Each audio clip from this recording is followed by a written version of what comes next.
I have a few more points to make about Dobbs versus Jackson Women's Health Organization, the Supreme Court decision that overturned Roe v. Wade. First of all, I don't have a strong opinion about it in the political sense. I'm generally pro-life, and Roe v. Wade was technically unconstitutional to begin with.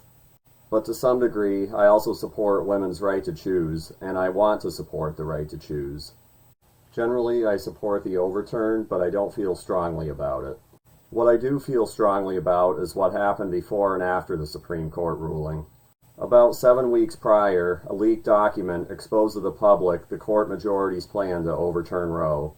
This illegal act was an apparent attempt to undermine the nation's highest court, as they knew that the inevitable protests that followed would place significant pressure on court justices to vote against the measure. The Supreme Court has an ongoing investigation into who leaked the document, and the person or people responsible should still be held accountable. On top of this were the earlier efforts to thwart the confirmation of Brett Kavanaugh back in 2018, another undermining of the current Supreme Court involved in the Dobbs decision. As many people remember, Christine Blasey Ford and later 3 other women claimed Kavanaugh sexually assaulted them back in the 80s.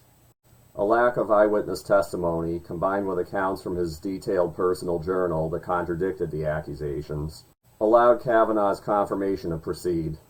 Fast forward to 2 weeks before the recent court ruling, when there was an assassination attempt on Kavanaugh. A man drove from California to Kavanaugh's home in Maryland in an admitted attempt to murder him, due to the man's disapproval of the anticipated ruling. So all of these events preceded the Supreme Court ruling. Then once the ruling was passed, my Facebook newsfeed looked like the summer of 2020 all over again. The leftists all showed their true colors. I saw a post that said, "If you think this was a win, remove yourself from my life." And, "If you think this was a win, go fuck yourself." Now I realize people are angry, but the reason they're so angry is that the feminist movement has convinced them that abortion restrictions are all about men controlling women, when in fact they're about valuing human life. Life begins at conception, and this is a scientific fact. Now this is not an argument to have abortions banned across the board, but it's a necessary starting point for having a discussion. I recently saw a post showing the image of a pregnant woman's body, along with the phrase, "This is your body."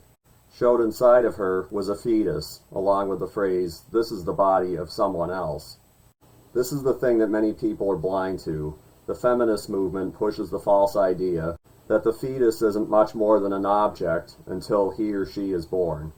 The truth is, if our society wasn't so far removed from the Judeo-Christian values our nation was founded on, and the vast majority of Americans viewed life as a gift from our Creator, then the norm would be for women not to have an abortion.